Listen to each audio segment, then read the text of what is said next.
Well, good evening, everybody.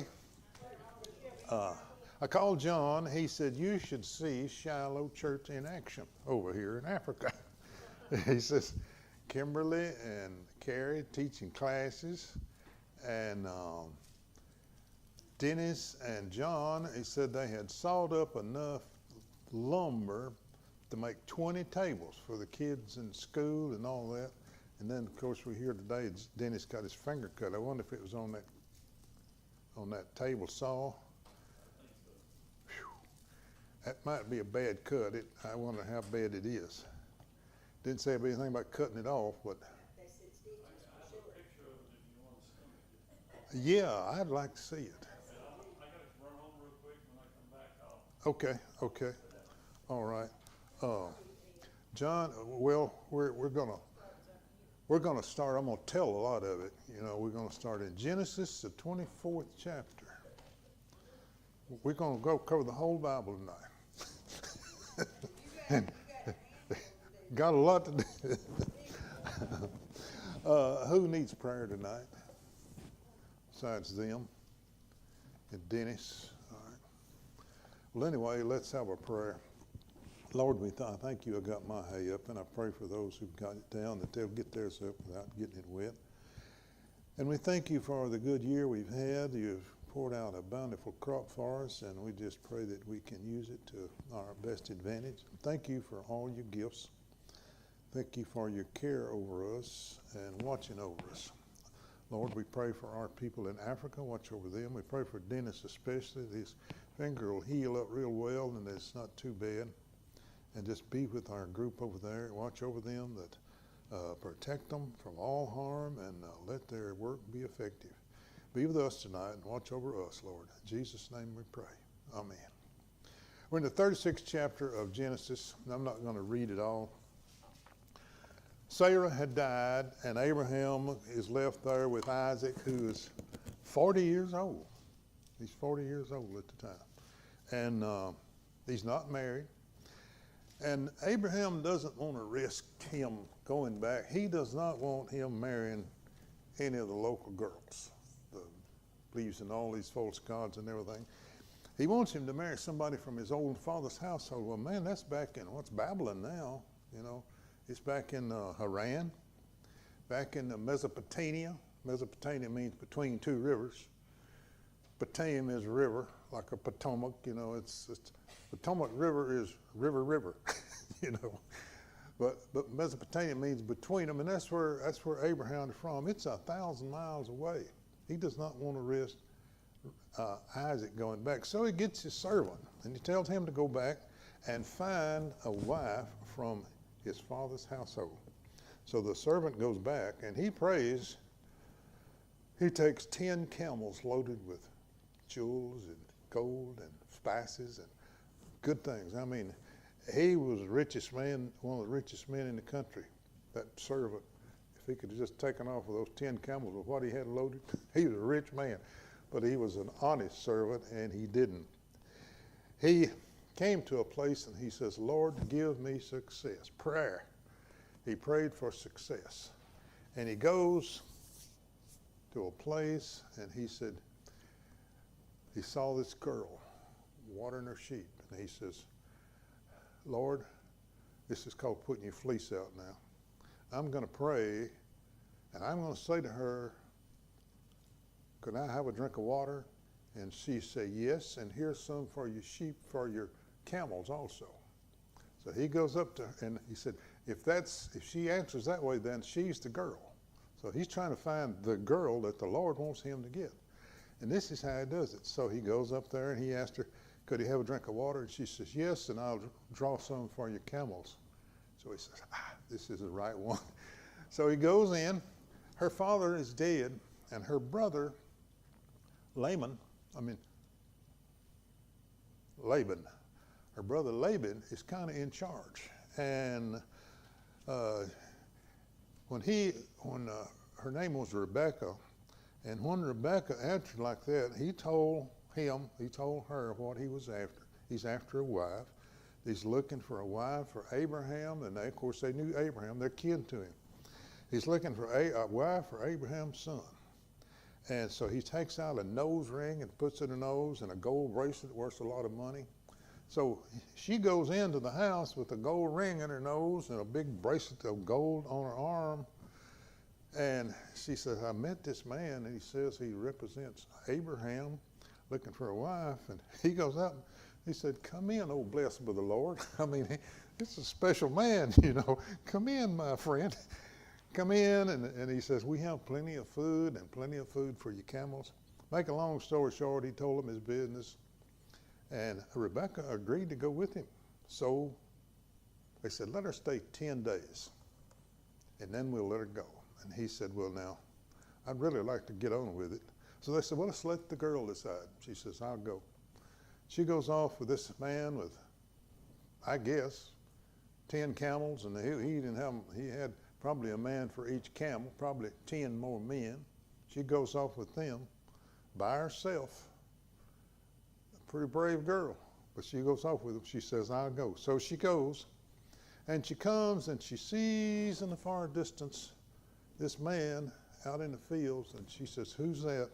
He said, that's Isaac. She gets off and goes to him, and she becomes his wife.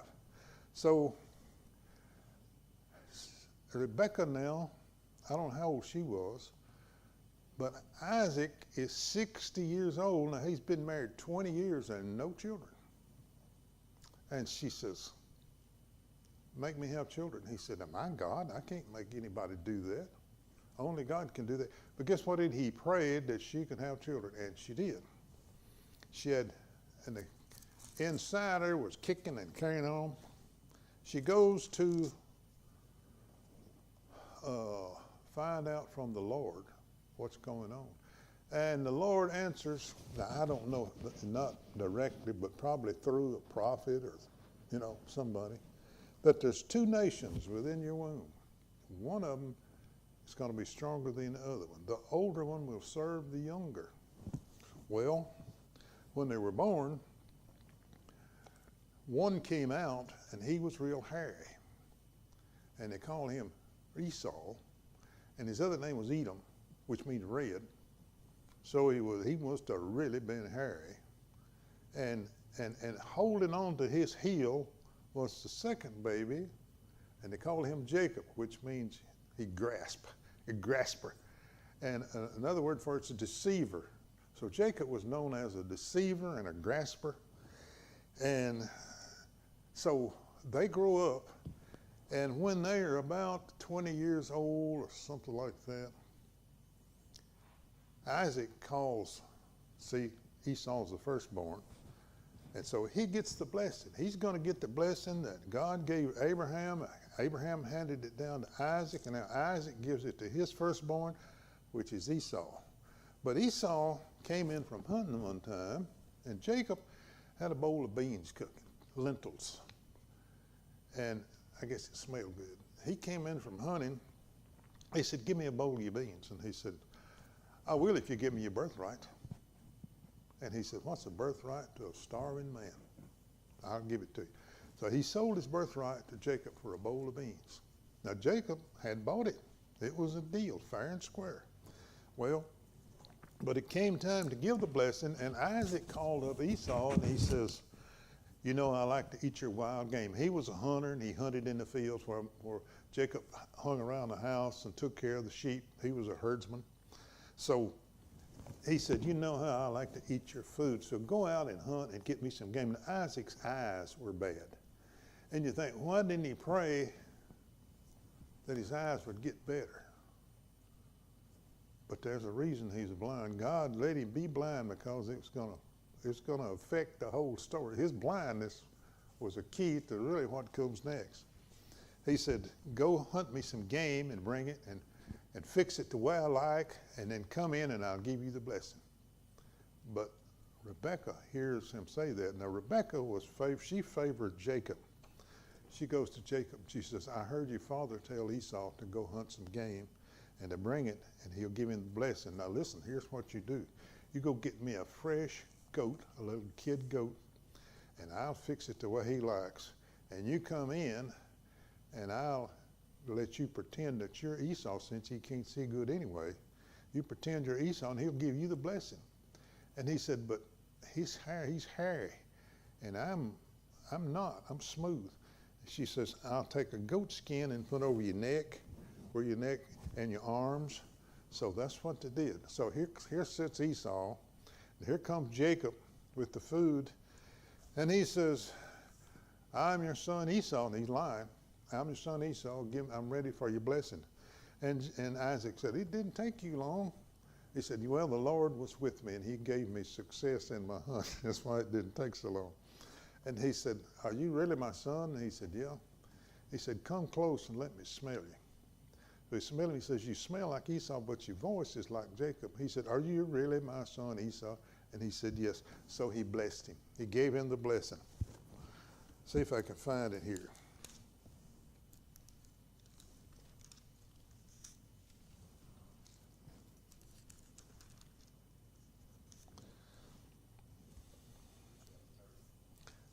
Yeah. He said,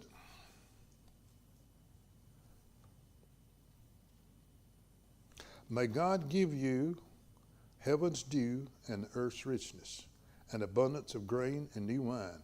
May nations serve you and people bow down to you. Be Lord over your brothers, and may the sons of your mother bow down to you. May those who curse you be cursed, and may those who bless you be blessed. After Isaac finished blessing Jacob, had scarcely left until his brother Esau came in from hunting, and he too came. He prepared some tasty food and brought it to his father. And then he said to him, my father, sit up and eat some of my game, so you may give me your blessing. His father said, who are you? And he said, I'm your son Esau. And he said, he trembled violently, and he said, who was it then that hunted game and brought it to me, and I ate before you came, and I blessed him, and indeed he will be blessed. When Esau heard this, his father's words, he burst out with a loud, bitter cry, and he said to his father, bless me too, my father. But he said, your brother came and deceitfully took your blessing. Esau said, isn't he rightly named Jacob? That is the second time he has taken advantage of me. He took my birthright, and now he has taken my blessing. Then he asked, haven't you reserved any blessing for me? And Isaac answered Esau, I have made him lord over you, and I have made all his relatives his servants, and I have sustained him with grain and new wine. What can I possibly do for you, my son? Esau said to his father, do you have only one blessing, my father? Bless me too, my father. Then Esau wept aloud. His father Isaac answered, your dwelling will be away from earth's riches and away from the dew of heaven. You will live by the sword, and you will serve your brother. But when you grow restless, you will throw off his yoke from your neck. Now, Esau goes on and he marries some of the local women.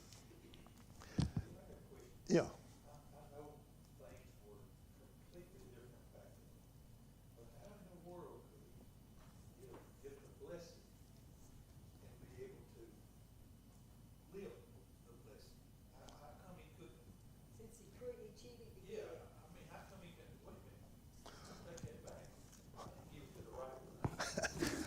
Well, but he, So that's only fair thing to do. yeah, but Isaac, Esau basically threw his birthright away. When Jacob bought the birthright, he had a right to the blessing. For the bowl of lentils. What'd you say? He bought it for the bowl of lentils. Bowl of lentils. He sold out. But a trick in his day. I know. Because How they get by. yeah, Yeah. Dad said, to his dad was telling Esau, go and get the stuff and come back to me, because he intended to bless him, regardless Yeah. of who he bought for. Yeah. It's all God's Yeah. will, but Yeah. Yeah. Well, Esau didn't care anything about the blessing. He thought enough of it, it was worth a bowl of beans. That's what he thought it was worth. Jacob thought it's worth the whole world. It worth anything, worth lying about, worth anything to get it. And it was, But the Lord was behind all of it. He knew the difference between the two boys. He knew which one he wanted, and he worked it around where he could. I know what you mean. He got it by deceit. but he got it, you know. And he kept it. He wasn't giving it up. Rebekah, well, Esau said, the days of my father's dying and mourning for him will soon be here, and then I will kill Jacob. He satisfied himself. He consoled himself with the fact that I'll kill Jacob for what he has done for me. And Rebekah said, she called Jacob and she said, your brother consoles himself with the fact of killing you. Now here's what you do. You go to my brother Laban back at Padan Aram, or back to Haran, and then she goes to Isaac, and she says, I'm tired of all these women. Have Jacob to go back. Send him back and let him get a wife from there. So Isaac doesn't know that Esau plans on killing him. And she didn't tell him. She just says, let's send Jacob back and get a wife from our family, since we don't like the ones that Esau got. And so that was the excuse. But anyway, Jacob leaves and he goes. And it said, so Isaac called Jacob and blessed him. Then he commanded him, do not marry a Canaanite woman. Go at once to Padan Aram, to the house of your mother's father's Bethuel.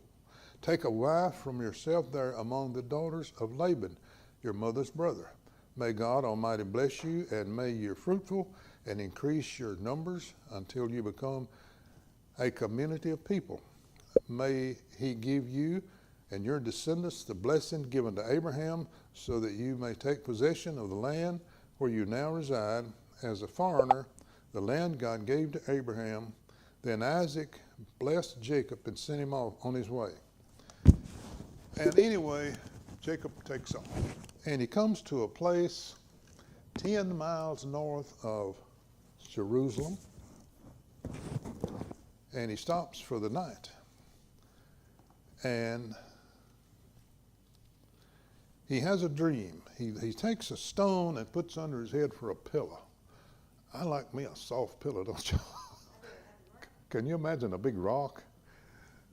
Derek Prince, he worked for the British Medical Corps in the Army in World War I. And he spent a lot of time, he stayed on in Jerusalem even after his tour of duty was over.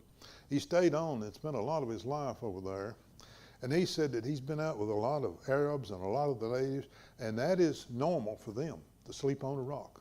They'll just stick a rock for a pillow and lie down and sleep just like they're sleeping in a luxury hotel. He says, no problem at all. It may be all right, but I don't think one time, Jimmy Young, some of you know him, Jimmy Young and Vernon Yoles went hoboing. I don't know whether y'all knew this tale or not. But anyway, they hobo and they're on the train. They're working the wheat harvest. They start down here in Texas, and they went all the way up to Canada working the wheat harvest. And anyway, they kept their money in a bag, and one of them used it for a pillow.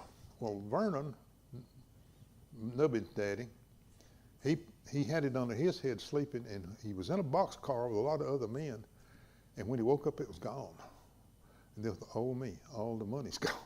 So he goes and looks, and there Jimmy Young is, and Jimmy has it behind his head. So he went, and so we called him Colonel. Well, the Colonel went to sleep and got his pillow away from him. They told me that, and I never realized that they went hoboing, A lot of these old people have got a tale to tell, if you could just, I wished I had absorbed more than I did, but I thought that's funny. Anyway, while he's sleeping, he has a dream, and he said, he saw a stairway resting on the earth with its top reaching to heaven, and at the top, angels of God were ascending and descending. Some are going up and some are coming down. It's just they're going to heaven and they're coming back and descending. And there above it stood the Lord, and he said, I am the Lord, the God of your father Abraham, the God of Isaac. I will give you and your descendants the land on which you're now lying. Your descendants will be like the dust of the earth. You will spread out to the west, to the east, to the north, and to the south. He was just about in the very center of Israel, where it was just about the center. All people on earth will be blessed through you and your offspring. I am with you, and I will watch over you wherever you go, and I will bring you back to this land. I will not leave you until I have done what I have promised you.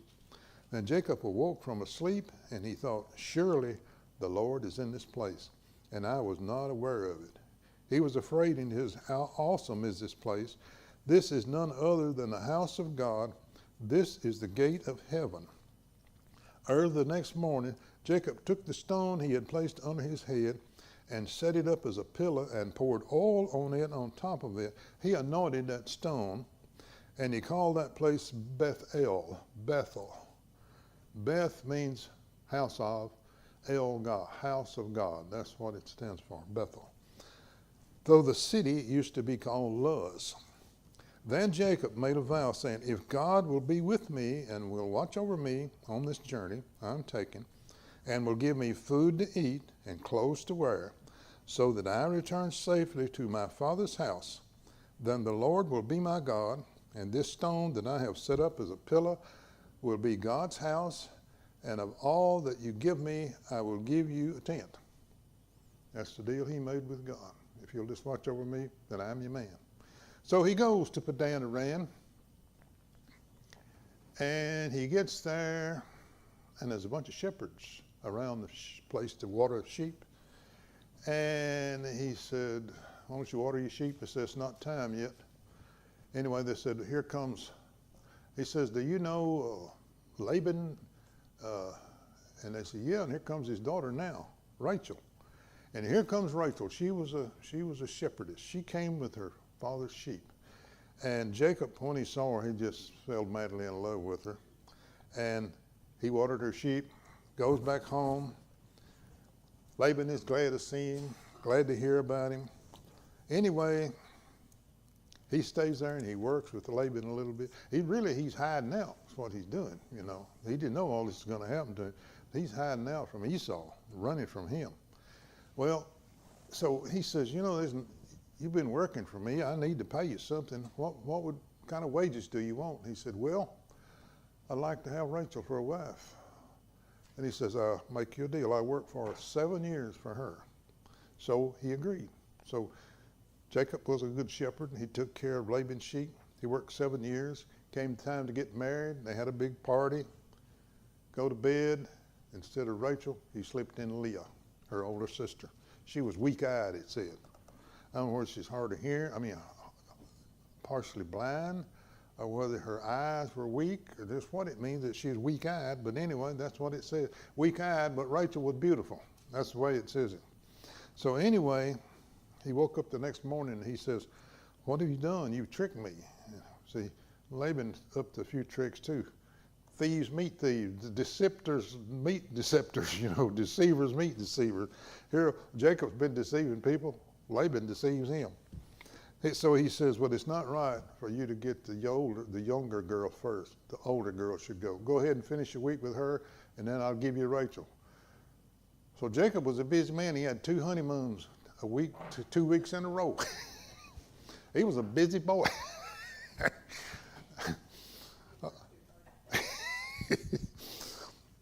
So anyway, he's got his 2 wives, and since Leah was not loved as much as Rachel, she had a son, Reuben.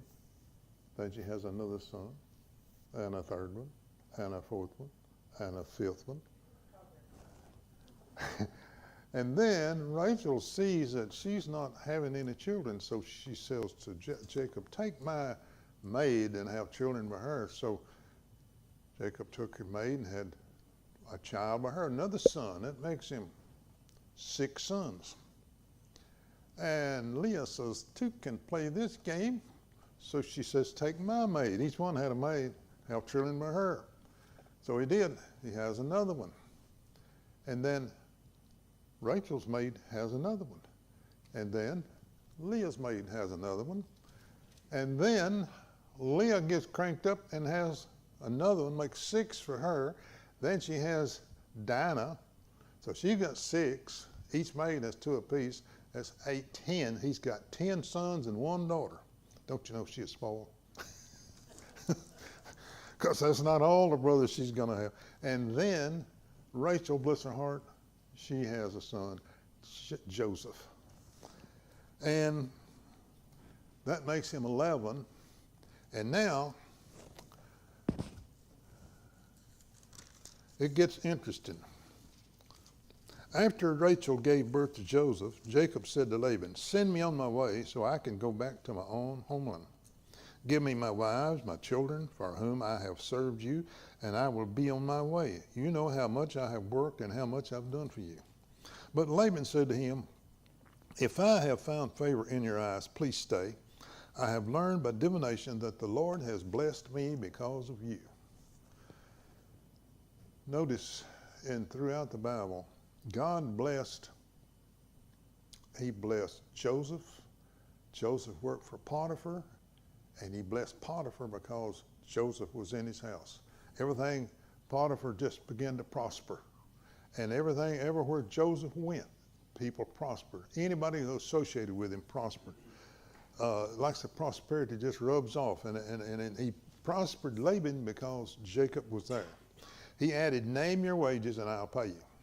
Jacob said to him, "You know that I have worked for you and how your livestock has fared under my care. The little you had before I came has increased greatly, and the Lord has blessed you wherever I have been. But now, when may I do something for my own household?" "What shall I give you?" he said. "Don't give me anything," Jacob replied. He said, "But if you will do this one thing for me, I will go on tending your flocks and watching over them. Let me go through all your flocks today and remove from them speckled or spotted sheep and every dark-colored lamb and every spotted or speckled goat. They will be my wages. And my honesty will testify for me in the future. Whenever you check on the wages you have paid me, any goat in my possession that is not speckled or spotted or any lamb that is not dark-colored will be considered stolen."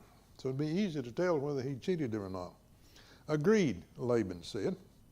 "Let it be as you have said." That same day, now here's old Laban, he removed all the male goats that were streaked or spotted, and all the speckled or spotted female goats, and all that had white on them, and all the dark-colored lambs, and he put them in a care of his sons, and he put a 3-day journey between himself and Jacob. So he had them to go through the herd, get all the speckled sheep, put them in a special herd, and take off with them. Get out of here. Get 3 days away from Jacob where he won't see you. So he's deceptive too. You know, he's not being honest. Okay. Jacob, however, took fresh branches cut from poplar almonds, and he plane trees, and he made white strips on them by peeling the bark and exposing the white inner wood of the branches. Then he placed the peeled branches in all the water troughs so that he would be directly in front of the flocks when they came to drink. When the flocks were in heat and came to drink, they mated in front of the branches, and they bore young that were streaked or speckled or spotted. Now Jacob believes in marking young. We're going to find out later that's not really what he did. Didn't have anything to do with it. The Lord is really what's doing it. But used to, if a woman saw a bad deal, say it's like she was scared, or she saw a fire, or she's scared of something wrong with the child, they say she marked that child. Y'all remember, y'all heard that's a marking? I've had people, old men, preachers and all that Yeah. stuff. Well, what did your mama see that done that to you? Yeah. Yeah. It's common. Or it looks like she's seen fire or blood. Yeah, probably saw a fire. Yeah. My daddy thought that Mama had she saw some old grotesque man, and she thought that she had marked me. I forget what was wrong with me, but he didn't think I looked just right, and that she had marked me. And Bobby Cook, when he was born, with sores on him, and they thought, well, Aunt Ruth has marked him. You know, there was a lot of belief like that. But we'll find out, and now they may get it from here, but if you listen carefully, you'll find out that's not the reason. He said he placed the peel barks in a water trough. Oh, wait a minute. And then they bore young that were streaked or speckled. Jacob set apart the young of the flock by themselves, but he made the rest of the flock face the streaked and barked colored animals that belonged to Laban. Thus he made separate flocks for himself, and did not put them with Laban's animals. Whenever the stronger females were in heat, he would place the branches in the troughs in front of the animals so they would mate near the branches. But if the animals were weak, he would not place them there. So the weak animals went to Laban and the strong ones went to Jacob. We got two against one another. In this way, the man grew exceedingly prosperous, and he came to own large flocks and female and male servants and camels and donkeys. Then, no, he blessed him because of the blessing from Abraham. It all comes down from Abraham, the blessing from Abraham, you know. He stuck with it. He keeps his word even though you don't keep yours, even though you don't live up to standard. You know, that's exactly what I started to say. I mean, God blesses us all the time. Yeah. Even if we don't live up to what he expects. That's right. Yeah, He does. exactly. He keeps his word. A lot of people say, well, he's done with Israel. He's not done with Israel. If he doesn't keep his promises to Israel, he won't keep his to you either. Right? He's going to keep his promises to Israel. So you can look at what promises he's made to Israel. He will keep them. And by the way, we are included in that now because we're part of it. Jacob heard that Laban's sons were saying, Jacob has taken everything our father owned and has gained all of his wealth from what belonged to our father. And Jacob noticed that Laban's attitude toward him was not what it had been. Y'all ever see somebody who's real friendly and suddenly they change? You know, you see a change in them. We go eat at Turner's, and a lot of those people in there we had done work for, or we were doing work for them off and on all the time. And all of a sudden you'd see somebody who's not very friendly anymore. And we had done something they didn't like. You know, usually this is the deal. We'd say, well, what have we done now? You know. Then the Lord said to Jacob, go back to the land of your fathers and your relatives, and I'll be with you. Now, the Lord told Jacob that. So Jacob sent word to Rachel and Leah to come out to the field where his flocks were. So he had them to come out into the field. He didn't, and he said to them, I see that your father's attitude toward me is not what it used to be. But the Lord of my father has been with me, and you know that I have worked for your father with all my strength. Yet your father has cheated me by changing my wages 10 times. However, God has not allowed him to harm me. If he said the speckled ones will be yours, then all the flocks gave birth to speckled young. And if he said the streaked ones are yours, then they gave birth to streaked young. So God has taken away your father's livestock and given them to me. See, God is really the power behind it, and he acknowledges here that he is the one who did it. In breeding season, I once had a dream in which I looked up and I saw that the male goats mating with the flocks were streaked and speckled or spotted. The angel of God said to me in the dream, Jacob, and I answered, here I am. And he said to me, look up and see that all the male goats mating with the flocks are streaked, speckled, and spotted. For I have seen all that Laban has been doing to you. I am the God of Bethel, where you anointed a pillar and where you made a vow to me. Now leave this land at once and go back to your native land. Then Rachel and Leah replied, do we still have any share in the inheritance of our father's estate? Does he not regard us as foreigners? Not only has he sold us, he has used up what was paid for us. Surely all the wealth that God took away from our father belongs to us and our children, so you do whatever God has told you. They're with him. Jacob put his children and his wives on camels, and he drove all his livestock ahead of him, along with all the goods he had accumulated in Padan Aram, to go to his father Isaac in the land of Canaan. When Laban had gone to shear his sheep, Rachel stole her father's household gods. Moreover, Jacob deceived Laban, the Aramean, but not telling him he was running away. He's leaving on the sly. So he fled with all he had, and he crossed the Euphrates River, and he headed for the hill country of Gilead. On the third day, Laban was told that Jacob had fled, taking his relatives with him. He pursued Jacob for 7 days, and on the 7th day caught up with him in the hill country of Gilead. Then God came to Laban the Aramean in a dream at night and said to him, "Be careful not to say anything to Jacob, either good or bad." Jacob had pinched his tits in the hill country of Gilead when Laban overtook him, and Laban and his relatives camped there too. Then Laban said to Jacob, "What have you done? You have deceived me. You've carried off my daughters like captives in war. Why did you run off secretly and deceive me?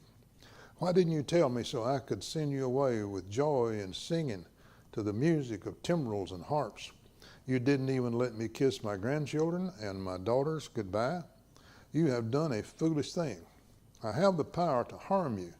But last night the God of your father said to me, 'Be careful not to say anything to Jacob, either good or bad.' Now you have gone off because you long to return to your father's household. But why did you steal my gods?"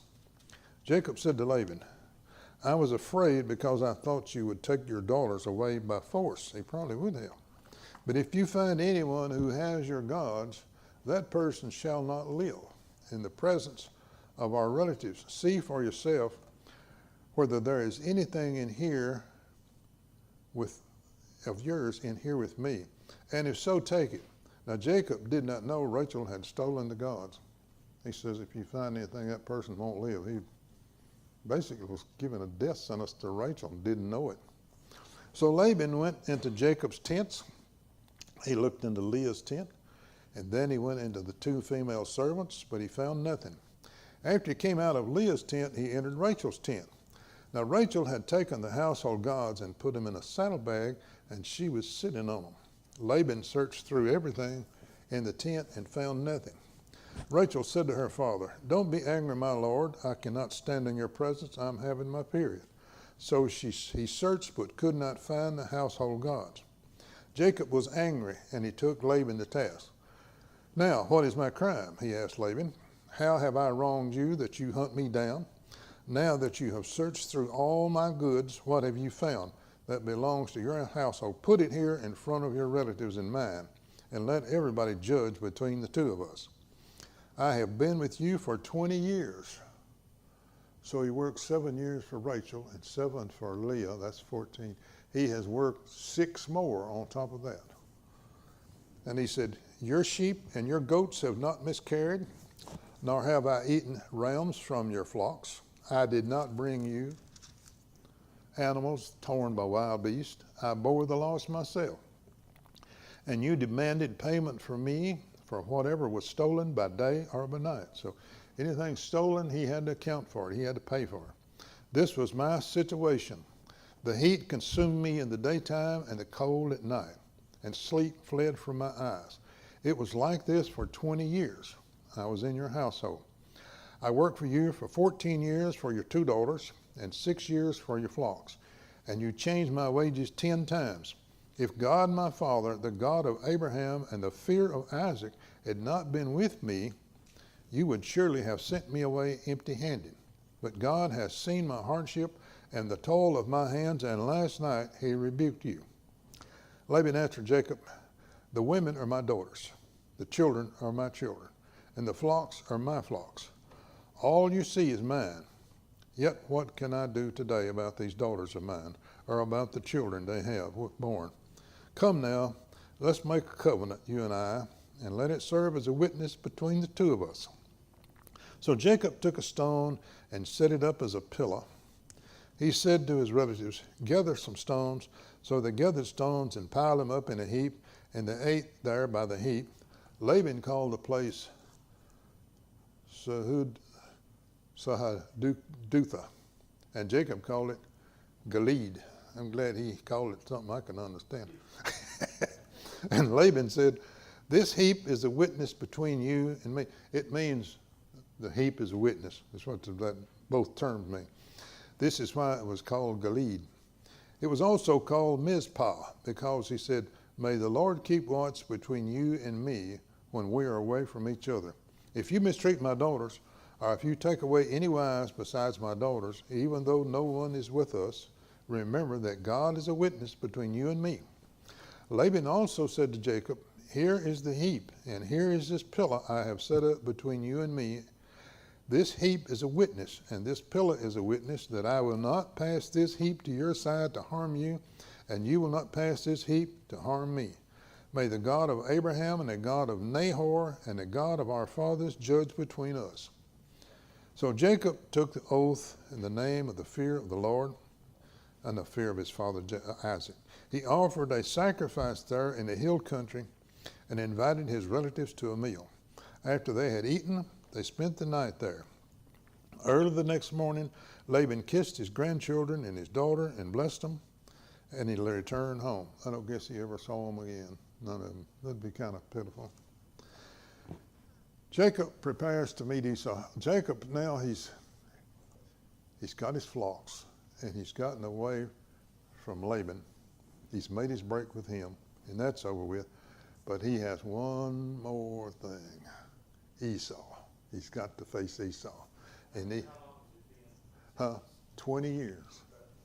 20 years since he left there. Isaac also went on his way, and the angel of the Lord met him. When Jacob saw them, he said, "This is the camp of God." So he named that place Mahanaim. Jacob sent messengers ahead of him to his brother Esau in the land of Seir, the country of Edom. Edom means red, and there was a land of Edom which kind of had red clay or red soil, and he must have been red complected. I don't know. Edom and Esau are both named. One means hairy, one means red, and they're both names for Esau. He instructed them, "This is what you're to say to my lord Esau. Your servant Jacob says, I have been staying with Laban, and I have remained there till now. I have cattle, donkeys, sheep, goats, male and female servants. Now I am sending this message to my lord that I may find favor in your eyes." When the messengers returned to Jacob, they said, "We went to your brother Esau, and now he is coming to meet you with 400 men that are with him." Uh-oh, that sounds bad. And now he is coming to meet you with 400 men. You don't need 400 men to come meet your brother. And now he is coming to meet you. But what Esau has in mind, you do. He means to do business, I think. Esau has in mind. In great fear and distress, Jacob divided the people who were with him into two groups. In the flocks, Jacob divided the people and the camels as well. And he thought if Esau attacked one group, maybe the other can get away. And Jacob prayed, "O God of my father Abraham, God of Isaac, Lord, you who said to me, 'Go back to your country and your relatives, and I will make you prosper,' I am unworthy of all the kindness." And Jacob prayed, "O God of my father Abraham, I had only my staff when I crossed the Jordan. You who said to me, 'Go back to your country he had a walking stick, and I will make you prosper.'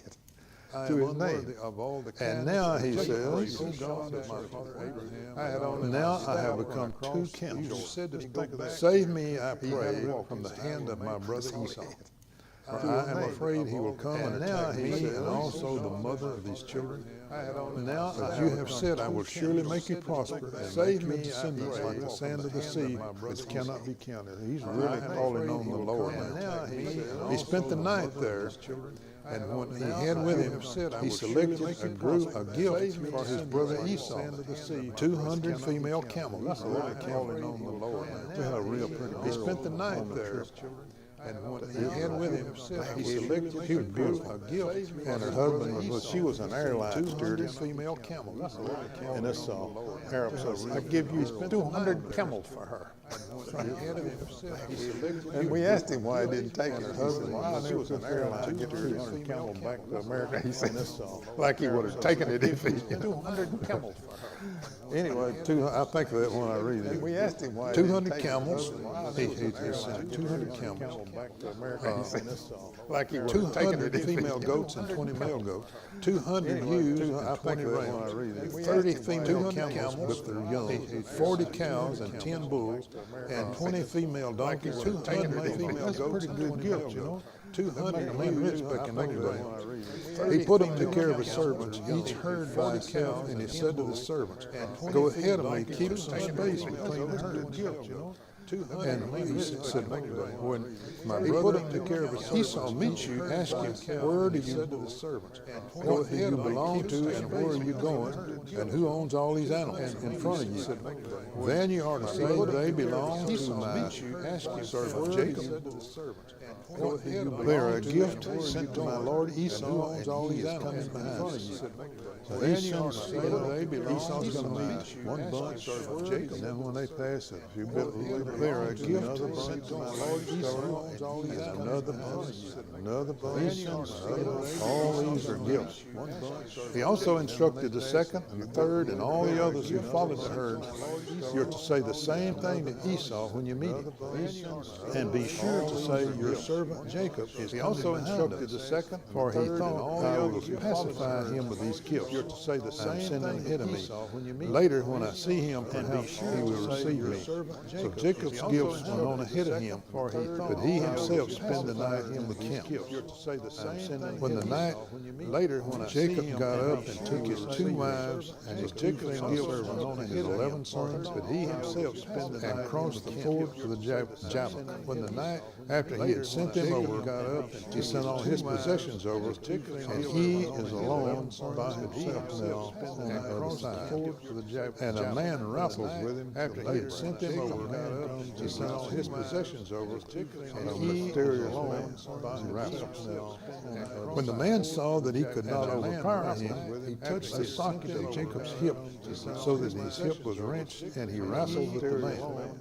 Then the man said, let me go, for it's daylight. But Jacob said, I will not let you go unless you bless me. When the man saw that the Lord asked him, the man says, what is your name? And Jacob answered him. So Jacob's hip was wrenched. Then the man said, your name will no longer be Jacob, let me go, for it's daylight. But Jacob said, I will not let you go unless you bless me. Because you have struggled with God and human. The man says, what is your name? And Jacob answered, is there a better name for anybody? And the man said, your name will no longer be Jews who have struggled with God. I will struggle with man. Even to this day, struggle with God, still struggle with man, don't they? And they still struggle with God. Is there a better name for anybody? And the man said, your name will no longer look how difficult they were for God to deal with. They struggle with to this day. Still struggle perfect name. And they still struggle with Jacob said, and Israel means struggles with God. That's what it means. Jacob said, please tell me your name. But he replied, why do you ask my name? Then he blessed him there. So Jacob called the place Peniel, saying, it is because I saw God face to face, and yet my life was spared. Perfect name. Now it tells us nobody. Jacob said God face to face. I don't know who this was. Jacob said, please tell me your name. He thought it was God. He replied, why do you ask my name? Of course, God wouldn't have had any trouble whipping Jacob in a wrestling match, nor would Jesus, nor any angel. They only let him think he was winning. They had to, because the sun rose above him as he passed Peniel, and he was limping because of his hip. Therefore, to this day, the Israelites do not eat the tendon attached to the socket of the hip, because the socket of Jacob's hip was touched near the tendon. That's the only place I know of that this is ever mentioned in the Bible. Jacob looked up, and there was Esau, coming with 400 men. And he divided the children among Leah and Rachel and the 2 female servants, and he put the female servants and their children in front, Leah and her children next, and Rachel and Joseph in the rear. Joseph, yeah. You can tell who he thought the most of, can't you? He's going to save Rachel and Joseph for last. He himself went ahead and bowed down on the ground several times as he approached his brother. But Esau ran to meet Jacob and embraced him. He threw his arms around his neck and kissed him, and they wept. They say prayer changes things. It'll either change the situation or it'll change you where you're ready to accept it. One of the two. And that's, in this case, it changed the situation. It changed Esau. Then Esau looked up and saw the women and children, and he says, who are these with you? And Jacob said, these are the children God has graciously given your servant. Then the female servants and their children approached and bowed down. Then Leah and her children came and bowed down. Last of all, Joseph and Rachel bowed down. Esau said, "What is the meaning of all these flocks and herds I meet?" "To find favor in your eyes, my lord," he said. But Esau said, "I already have plenty, my brother. Keep what you have for yourself." "No, please," Jacob said, "if I have found favor in your eyes, accept this gift from me, for to see your face is like seeing the face of God, now that you have received me favorably. Please accept the present that was brought to you, for God has been gracious to me, and I have all I need." And because Jacob insisted, Esau accepted. Then Esau said, "Let us be on our way, and I'll accompany you." And Jacob said to him, "No, my lord, let us be on our way, and I'll you know, the Lord knows these children are tender, and that I must care for the ewes and cows that are nursing, and they're young. They're all walking, little kids are having to walk, and they can't keep up, and they tire out. And also the cows, you got to go slow with them. You can't tire out. Run them like they do on these westerns, you got to go slow with them. Rawhide and all that stuff. Run them, you'll kill them. But you got to take it easy, especially with the cows and calves. If they're driven too hard, just one day, all the animals will die. So let my Lord go on ahead of me, while I move along slowly at the pace of the flocks and herds before me, at the pace of the children until I come to my Lord and Seir. That's where he's the pace of the children until I come to my Lord and Seir. No intention of going to Seir.